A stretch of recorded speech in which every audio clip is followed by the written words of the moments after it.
tool. I didn't get that, son. What was that? I said, what a shame. I'm a zit. Get it? Don't write this down, but I find Milton probably as boring as you find Milton. Animal House isn't just the 1978 comedy that unleashed toga parties and epic food fights on the world. It was chaos long before the cameras rolled. We're talking pizza box auditions, guerrilla filmmaking on borrowed campuses, and an actor who accidentally turned himself into a rock star. From the college that almost banned the film to the million-dollar mistake Donald Sutherland still probably regrets. These 20 weird facts will make you see Delta House in a whole new way. And trust me, some of these behind-the-scenes antics make Bluto look like an amateur. Number 20. Born in a frat house. Animal House wasn't born from Hollywood imagination. It came straight from real Dartmouth College chaos. Writers Chris Miller and Doug Kinney drew from Miller's actual Alpha Delta Phi experiences in the 60s. The stories were so outrageous that Hollywood had to tone them down for the screen. Now think about that. The real frat boys were too wild for a movie about wild frat boys. Miller's fraternity once threw a party so legendary it became campus folklore, complete with property damage that took months to repair. Somewhere, some poor Dartmouth dean is probably still dealing with the psychological aftermath. Number 19. Campus after campus said, nope. Finding a college willing to host this chaos was tough. Dozens of schools took one look at the script and said absolutely not. Can't imagine why. What institution wouldn't want their campus associated with property destruction and mass food fights? The rejections came from coast to coast, with schools practically competing to say no faster. Finally, the University of Oregon stepped up, understanding that sometimes you have to embrace the madness to make movie magic. Those brave souls knew exactly what they were signing up for. Number 18. Belushi. Fewer lines, bigger chaos. Here's something mind-blowing. John Belushi's Bluto, the movie's absolute icon, hardly talks. We're talking maybe a dozen lines in a 2-hour film. The guy became a comedy legend with basically zero dialogue. His most famous moment is literally stuffing food in his mouth and making disgusting noises. But that's Belushi's genius. His physical comedy did all the storytelling. Every facial expression in pratfall was perfectly calculated mayhem. He could convey more with a raised eyebrow than most actors manage with entire monologues. Number 17. The most famous sweatshirt. That iconic gray college crew neck that Bluto wears was hand-stenciled by the costume department using basic craft supplies. No fancy designer collaboration, no expensive wardrobe budget, just DIY fashion that became more recognizable than most brand logos. The costume designer grabbed a plain gray sweatshirt and carefully stenciled college across the front.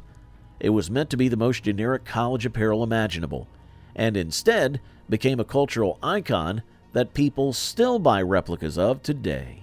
Before we keep diving into these insane stories, make sure you're subscribed and hit that notification bell. Trust me, the facts only get weirder from here. Number 16. Pizza box audition. Stephen First landed his role as Flounder through pure guerrilla marketing genius. He slipped his headshot into pizza deliveries around Hollywood. Imagine ordering pizza after a long day and finding an actor's resume instead of extra napkins. It's both brilliant and completely unhinged.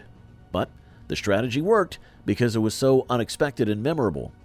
When casting directors needed someone to play the earnest, desperate freshman, they remember the guy literally delivering himself with dinner. Number 15. Sutherland's costly choice. Donald Sutherland made what might be the most expensive mistake in entertainment history. He was offered 2 payment options for playing Professor Jennings, either a small flat fee or profit points.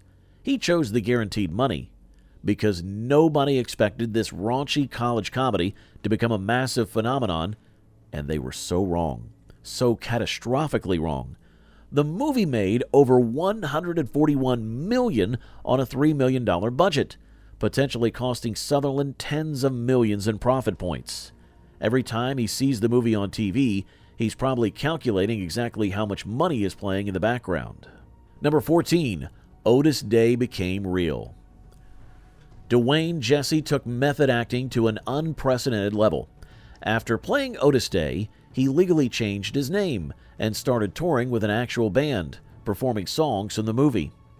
Most actors finish filming and move on, but not Jesse.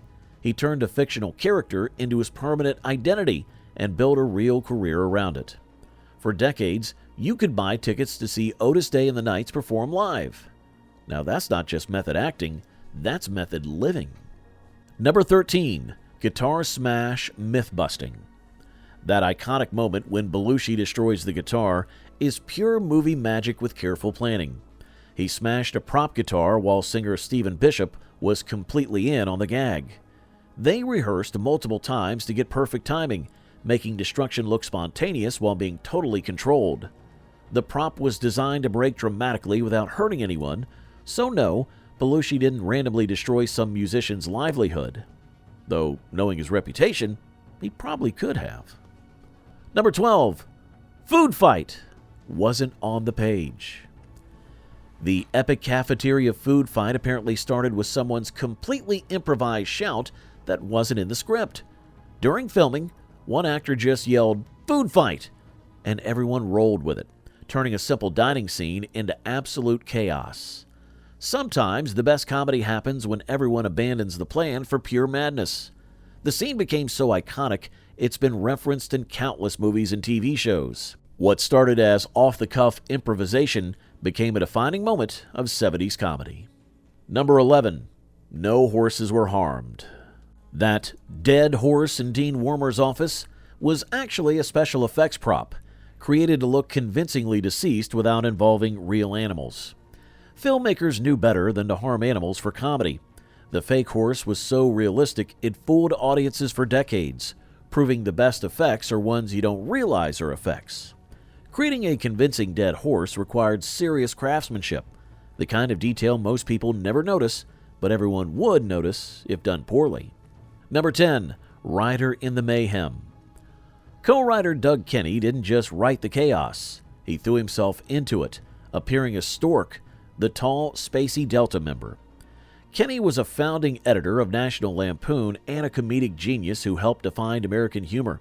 Instead of staying safely behind the camera, he experienced fraternity madness firsthand. Writing yourself into your own movie as a stoner frat boy, that's either ultimate creative fulfillment or complete self-indulgence. Probably both. His performance perfectly captures that college guy who exists in his own universe. Number 9. Hello, Kevin Bacon. Chip Diller was Kevin Bacon's very first film role. "Thank you, sir, may I have another?" became his Hollywood entrance, delivered while getting repeatedly paddled. From getting hazed in Animal House to becoming the center of 6 Degrees phenomenon, not the career trajectory anyone predicted anyways, even in this tiny role, you could see the charisma that would make him one of Hollywood's most reliable actors. The paddling scene required multiple takes, meaning Bacon spent hours getting fake abuse for his movie debut. Number 8. Guerrilla Filmmaking 101. Many exterior shots were grabbed lightning fast with real townspeople in the background, completely unaware they were becoming movie history. The crew transformed into documentary filmmakers, capturing genuine small-town Oregon life while everyone went about normal routines. This gave the film an authentic texture you can't fake with extras. When you see people walking or sitting in restaurants, many aren't actors. They're actual residents who happen to be in the right place at the right time. If you're loving these behind-the-scenes secrets, smash that like button and let me know in the comments which fact has surprised you the most. Number 7. The toga party boom. This movie single-handedly launched a nationwide toga party craze across college campuses. Suddenly, every fraternity and sorority was organizing toga parties, and bedsheet manufacturers were probably working overtime.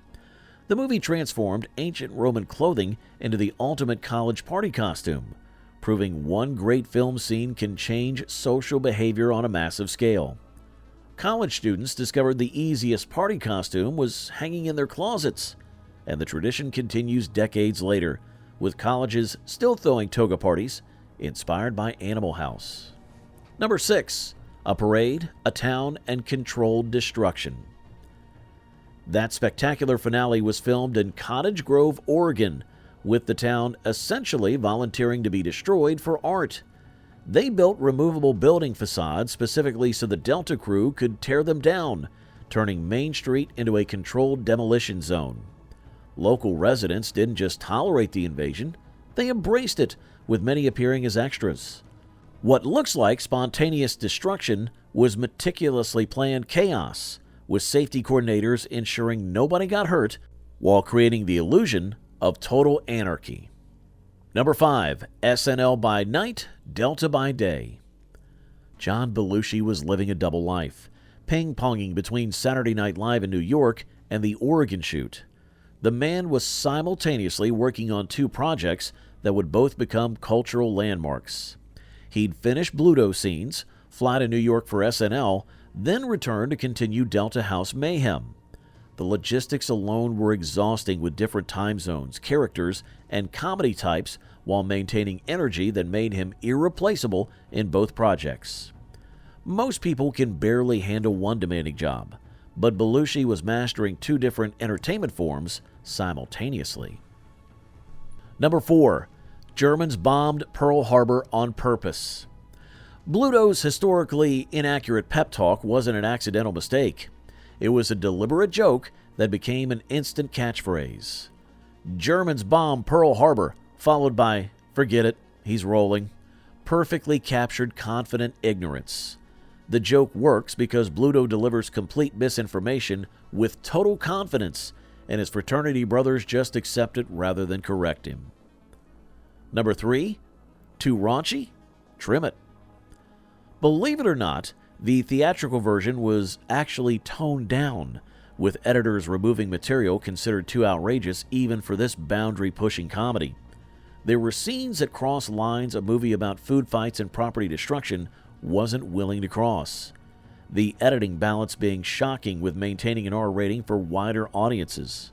What's fascinating is imagining what could be too wild for a movie including voyeurism, destruction, and enough drinking to kill an elephant. The deleted material remains a Hollywood legend. Number 2. Shoestring to smash hit. Made for $3 million, Animal House earned over $141 million worldwide, becoming one of the most profitable comedies ever. The movie succeeded with 3 essential comedy ingredients: solid script understanding its characters, actors completely committed to absurdity, and a director capturing chaos without losing story. The small budget forced creativity and resourcefulness rather than expensive spectacle. Every dollar contributed directly to comedy, creating a lean, focused film without unnecessary padding. It proved audiences hungered for irreverent, anti-authority humor. And at number 1, Delta Lives On. Those end title "Where They Are Now" cards became a comedy template copied for decades. What started as creative character closure became a genre convention, from wedding comedies to sports films. The cards extended humor beyond the final scene while providing satisfying completion. Instead of showing everyone succeeding, they maintained a satirical edge by giving characters futures matching their personalities. Bluto becomes a senator, Otter a gynecologist. The format became so standard, most people don't even realize it started with a low-budget fraternity movie. So there you have it, 20 facts proving Animal House was even more chaotic behind cameras than on screen. From pizza box auditions to million-dollar mistakes. From controlled destruction to accidental cultural phenomena, this movie defied expectations at every level. Which fact blew your mind? Drop a comment below and subscribe for more movie deep dives. Hit that notification bell, and remember, sometimes the best stories happen when nobody's following the script. Thanks for watching, and keep embracing the chaos.